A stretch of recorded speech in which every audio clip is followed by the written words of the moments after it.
Assalamualaikum warahmatullahi wabarakatuh. Perkenalkan, nama saya Muzar Maulana dengan NIM F1G12301 kelas dasar.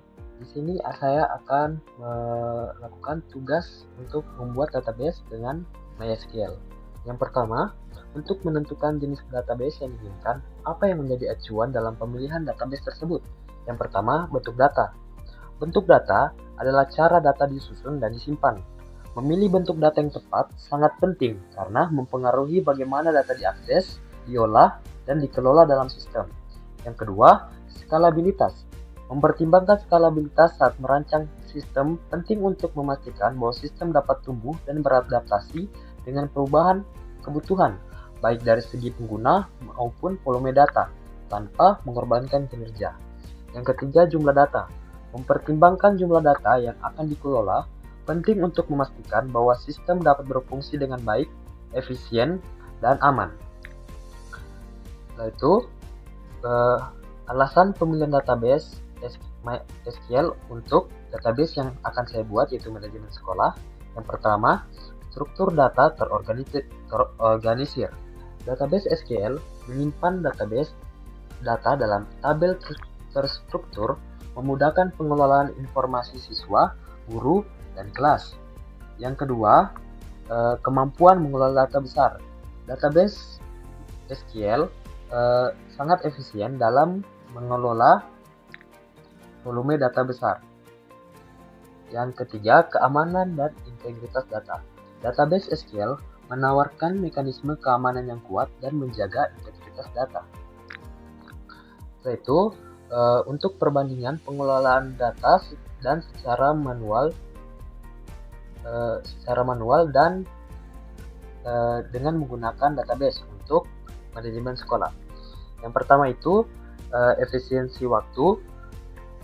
Untuk pengelolaan data secara manual, proses pencarian dan pengolahan data memerlukan waktu lebih lama karena semua informasi harus dicari di dokumen fisik atau lembar kerja. Sedangkan dengan menggunakan database, proses pencarian, pengolahan, dan analisis data dapat dilakukan dengan cepat. Yang kedua, organisasi data.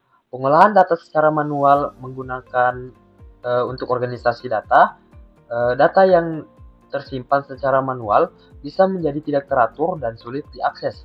Sedangkan dengan menggunakan database, data disimpan dalam tabel yang terorganisir, memudahkan akses dan pengelolaan. Yang ketiga, keamanan data. Jika secara manual, data fisik rentan terhadap kerusakan, kehilangan, atau pencurian. Sedangkan dengan menggunakan database, menyediakan kontrol akses yang ketat dan backup otomatis untuk melindungi data dari kehilangan. Baik, sekarang kita akan membuat database dengan database manajemen sekolah dengan menggunakan MySQL. Pertama-tama kita harus masuk ke command prompt. Setelah masuk ke command prompt, kita harus masuk ke folder MySQL dengan menjalankan perintah sebagai berikut.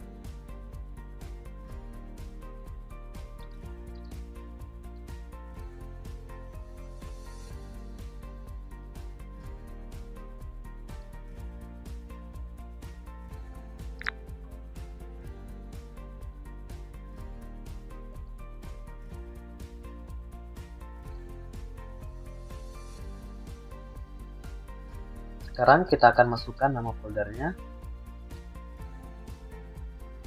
Nah, setelah masuk ke folder MySQL, sekarang kita harus masuk ke monitor MySQL dengan menjalankan perintah sebagai berikut.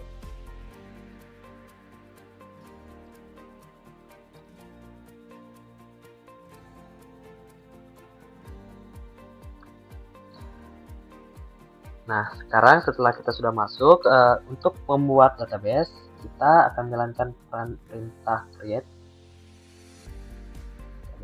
database. Sekarang nama database-nya.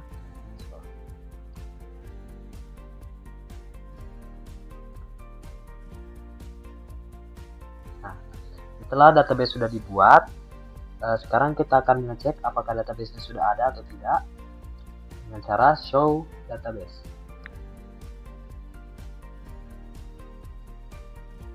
Nah, seperti yang bisa dilihat di sini, Manajemen sekolah sudah ada.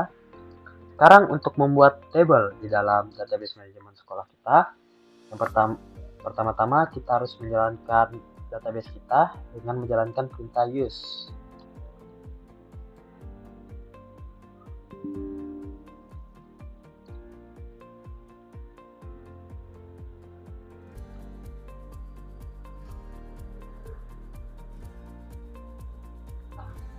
Setelah berhasil, sekarang kita akan membuat table. Yang pertama kita akan membuat table dengan menjalankan perintah create table.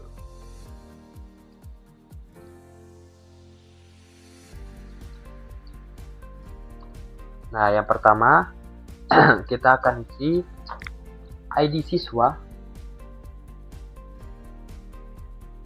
dengan tipe data integer.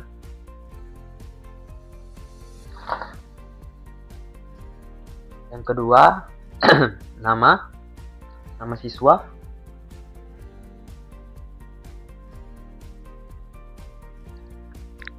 Dengan tipe data varchar.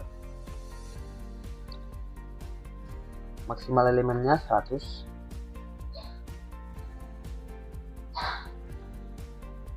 Setelah itu, yang ketiga kita masukkan kelas dengan tipe data varchar. Kita batasi elemennya 50.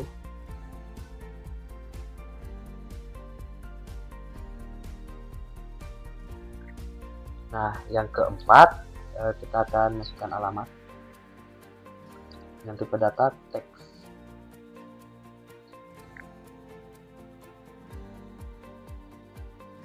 Nah, setelah berhasil, kita akan mengecek apakah tabelnya sudah muncul atau tidak dengan menjalankan perintah sebagai berikut. Nah, seperti yang bisa dilihat, tabel siswa sudah ada. Sekarang untuk lebih jelasnya, untuk melihat hasil dari tabel yang kita buat ini, kita akan menjalankan perintah base siswa.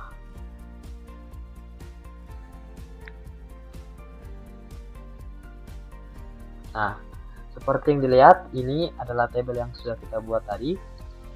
Selanjutnya, kita akan membuat tabel guru dengan menjalankan perintah create tabel guru. Nah, setelah itu kita akan masukkan pertama ID guru.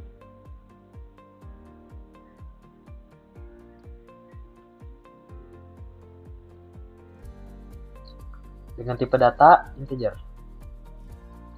Yang kedua, kita akan masukkan nama guru dengan tipe data varchar. Elemennya kita batasi 100. Yang ketiga, kita akan masukkan mata pelajaran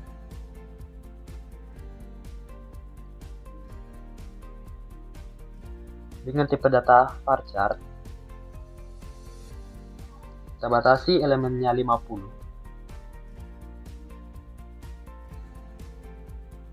Yang keempat, kita akan masukkan nomor telepon dengan tipe data varchar. Kita batasi 15.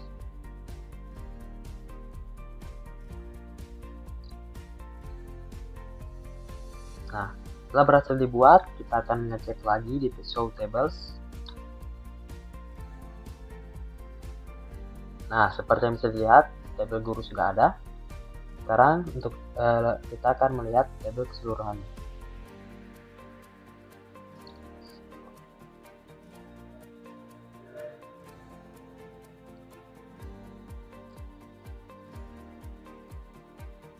Nah, seperti yang bisa dilihat, ini adalah hasil dari tabel guru. Selanjutnya, kita akan membuat tabel jadwal pelajaran.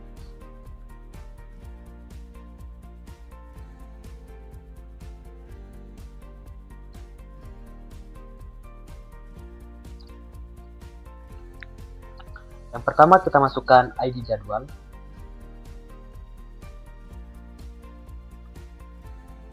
dengan tipe data integer. Selanjutnya kita akan masukkan ID siswa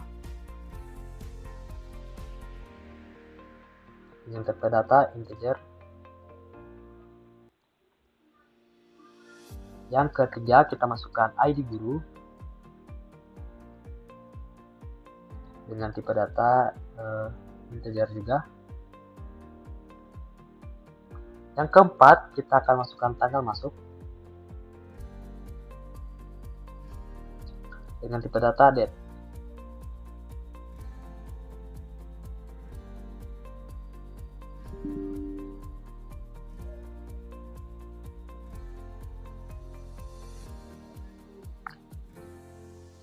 Sepertinya ada kesalahan, kita tidak memasukkan create table pada jadwal pelajaran. Saya akan memperbaikinya.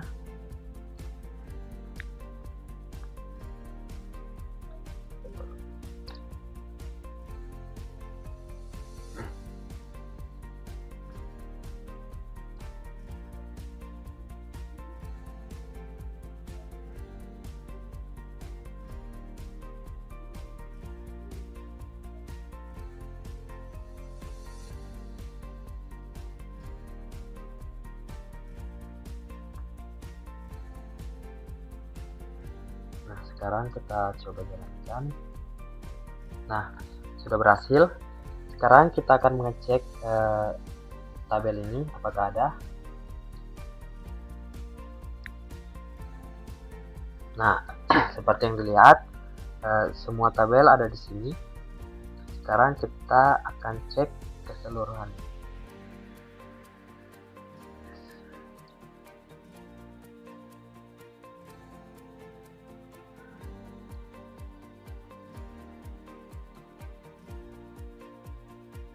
Nah, seperti yang bisa dilihat, ini adalah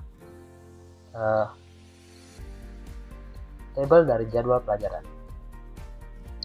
Nah, sekarang kita akan menunjukkan semua tabel yang kita sudah buat dengan show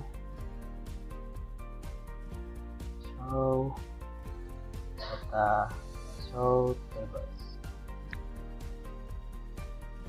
Nah, ini adalah tables yang sudah kita buat. Sekarang kita akan melihat masing-masing isi dari tabel ini. Yang pertama kita teks siswa,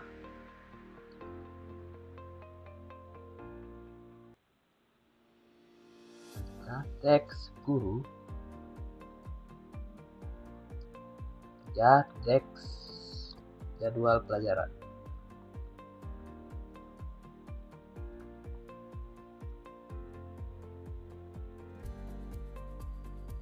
Nah, sekarang sudah jadi tiga database dengan 4 kolom, 3 tabel dengan 4 kolom tipe data yang berbeda. Baik, itu saja dari saya. Terima kasih. Assalamualaikum warahmatullahi wabarakatuh.